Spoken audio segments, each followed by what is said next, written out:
it's a day to celebrate indeed, and it's another Diwali, as my panelists were mentioning. Kartikeya, on your earlier point, the fact that Prime Minister Nehru, when he inaugurated the Bhakra Nangal Dam, he called it the temple of modern India, implying that temples, industries, factories were going to be the new progressive India, leaving the past behind. Now, Prime Minister Modi, a few days back, inaugurated the longest sea bridge, right, which is going to transform Mumbai and indeed Western India. And today he inaugurated the temple. Probably the first Prime Minister to openly come out for a temple inauguration like this. Do you see this as a rise of a India that's more confident with its past and allowing it to coexist with the future? There are three strands here.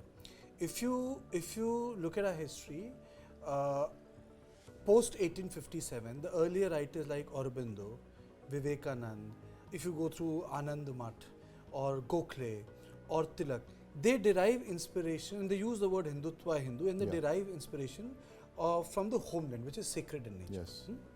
I'm not getting into Punyu Bhumi and Pitru Bhumi, that is a different thing, but it is sacred in nature.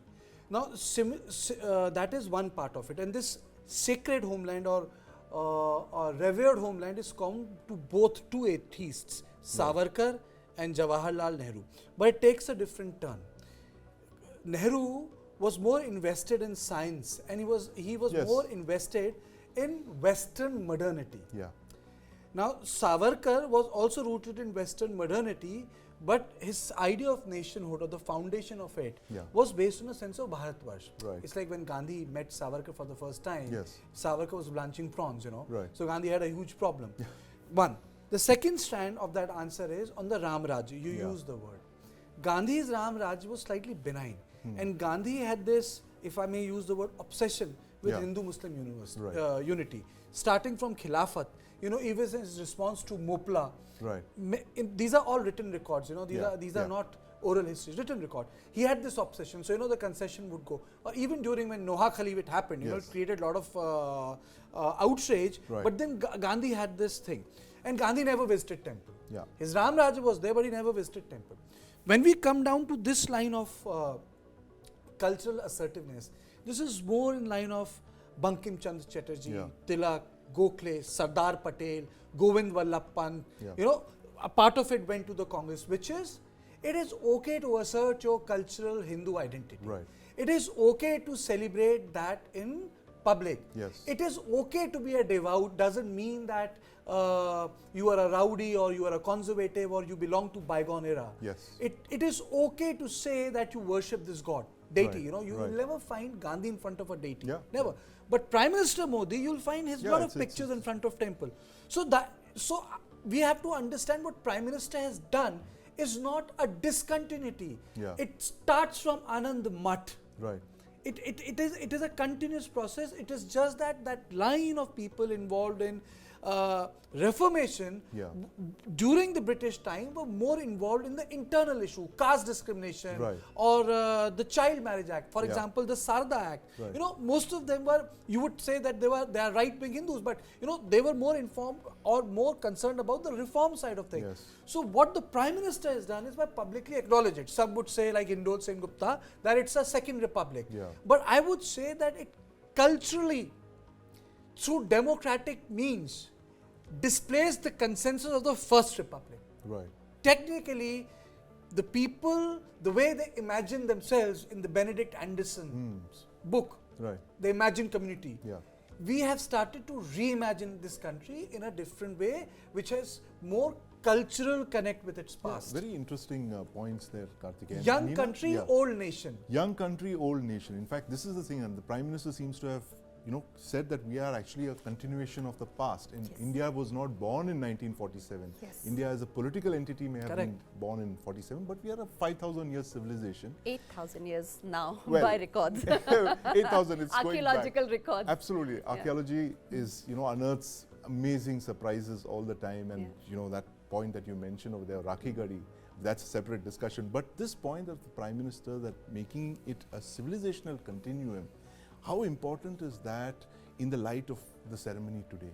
It is extremely important, and I'll tell you why. A lot of people think that modernity is disconnected from Yes. cultural identity. Right. So in order to be progressive, you cannot have your cultural identity with you. Yes. Whereas in the Hindu culture, both of them go hand in hand.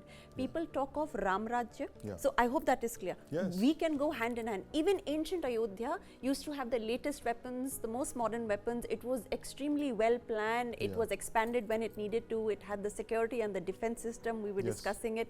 So all of that was there. It was not against modernity. Right. It was not against upgradation. Right. Today, we feel that if we upgrade, we are going to discontinue from a culture. This is Yes. very wrong. And Absolutely. people only yap about Ram Rajya. Yeah. They have no idea about what Ram Rajya exactly is. Right. Ram Rajya is the same as Dashrath Rajya. Ram Yes. Rajya is the same as Ikshvaku Rajya. Ram Rajya is the same as Raghu Rajya. Right. What were the three basic points of these valiant kings? That is why they were able to hold the chair, hold their Singhasan in Right. Ayodhya and rule the world through that. The first was Param Dharmatma. Right. Param Dharmatma, devout Hindus, upholders of Dharma. Which Dharma? Sanatan Dharam. Sanatan, Ram is a Sanatani. Yes. Raghu is a Sanatani. Dashrath is a Sanatani, right? There is no secularism which makes you feel ashamed of being Hindu. Right, He is the right. upholder of Dharma and Nyaya. The Yes. second thing, Veer, brave. Yeah. You are trained, you're mentally strong, at least mental and physical strength, which our country also needs to show. Because Right. unless there is strength, there Yeah. is no respect. Unless you have strength, you cannot, till the time you have the power to do hinsa, you Right. cannot claim ahimsa. Yes. A weak man cannot say, I am ahimsak. No, Right. you are not ahimsak. You're weak. You can be killed tomorrow. The only people who have the right to claim that I am ahimsak are the ones who have the capacity for hinsa. The third thing, satyavadi, which means that whatever they say is etched in stone. Right. If they say this is going to happen, they make it happen. This is the reason why even Ram Bhagwan went for 14 years of Vanvas Right. and did not come back on Because he- repeated requests. Otherwise, his father would have been a liar. Absolutely. So this is the thing. This is what Ram Rajya is all about. Right. And let me just end this by saying, things are impossible till the time they are done by somebody, and Right. then they become possible. Possible. So Modi is one man who did it, and like they say, "Jhukti hai dunya, jhukane wala chahiye." Bilkul. And Sadhvi ji, Modi's mission possible is what Neena ji just mentioned. We were talking about civilizational continuity. The fact that Ram Rajya actually doesn't, mean a break from the past. It means a continuum, right? You're a young nation, as Kartikeya mentioned, but with an ancient past. How do you see Ram Rajya playing out in the context Young of country and an old nation. young country and old nation? I stand corrected. A young country and an old nation, an ancient civilization, 5,000, 8,000 years. How do you see this playing out in the years ahead? Now, the Prime Minister has mentioned that this is the start of a 1,000-year epoch. Explain for us why it's a continuum and it's not going back to the past. It's a looking ahead kind of thing, more about looking on the road ahead rather than looking in the rearview mirror. Okay, see, Sandeep, if we talk about the temples, right? Right now we're talking about the Ram Mandir, and if we talk about the strong Indian value system, see, when the invaders, they attacked our country, why they attacked places like Ayodhya, Kashi and Mathura? Were they business centers? Were they military centers? Were they tourist spots at that time? No. But why they attacked? Because they knew that they hold utmost importance to us. Temples are the centers of collective faith. Yes. They're very important. They're the centers of education integration, spiritual integration and cultural integration. That is why they attacked. So that means they knew the importance of temple. So that is destroying the temple, meaning destroying our national pride. Right. So that is why it is very important to restore it. And as we are able to do that by the efforts of an unwavering dedication of Prime Minister and Yogi ji, so I would say कि ये बहुत ज़्यादा important है कि हम ये चीज़ समझे कि हम कहाँ जा रहे हैं, और ये जो हम अपनी past culture को, या past तो नहीं कहना चाहिए, but ये कह सकते हैं कि rich culture को हम regain कर रहे हैं. So this will leave an impact on especially the mindsets of the youth, because when Prime Minister visits the temples, they carry profound messages Yes. especially for the younger generation, I would say. see, in the past 10 days, we've seen Prime Minister visiting a lot of temples related to Ram Mandir and sending across a message. So what's the message that youth can take from this? It is like, I would say, Prime Minister inspires the youth by showcasing the harmonious coexistence of modernity and tradition. It sends a message that one can embrace technological advancements and contemporary ideas while staying rooted in timeless cultural and spiritual values. This is very important. Absolutely. And also, you know, when Please continue. when we talk about modernity, Yeah. there are two issues here.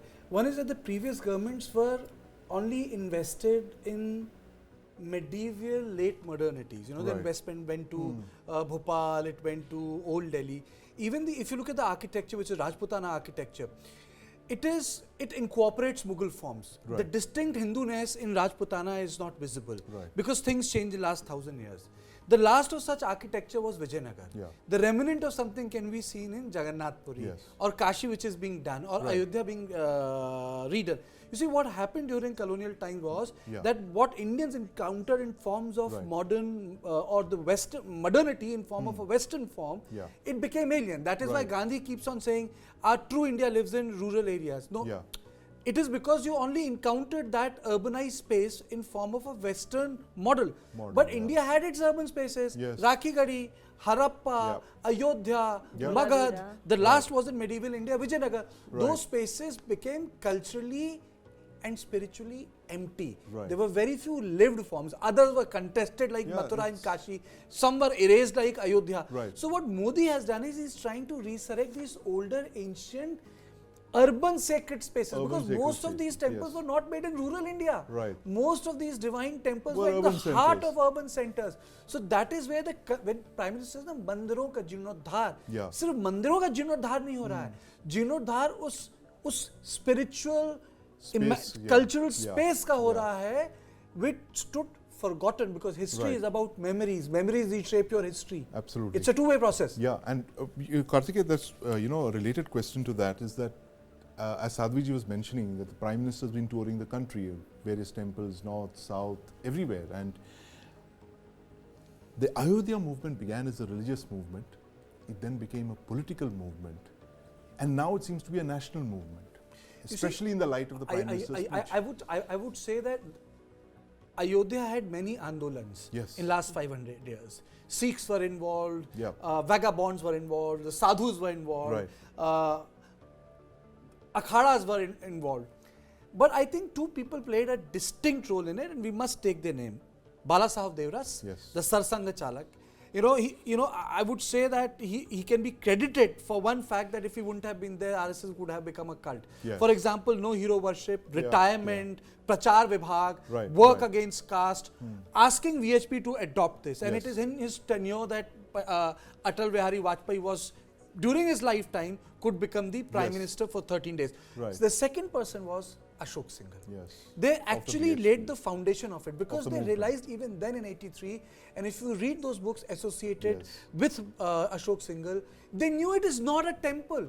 It is about the national identity. Even then they could have made temple anywhere, but it was about national identity, and it was about reclaiming it. That if people believe that the Ram was born there, then the matter ends there. Because that is why when they said it's a title suite, it was argued it's a matter of faith. Absolutely. That is why he said, "Nyaya ki laaj rakhi." Very, very important point there. And Modi's mission possible is actually more than just about a temple. It's, as Kartikeya said, it's about the reclaiming of a national identity. And that is one reason why the 22nd of January 2024 is going to live through history. I'd like to thank Sadhvi ji for joining us this evening. Thank you very much for your insights, Sadhvi ji. Kartikeya and Neena will continue with me on the next segment. Thank you. News9 Plus. Download now.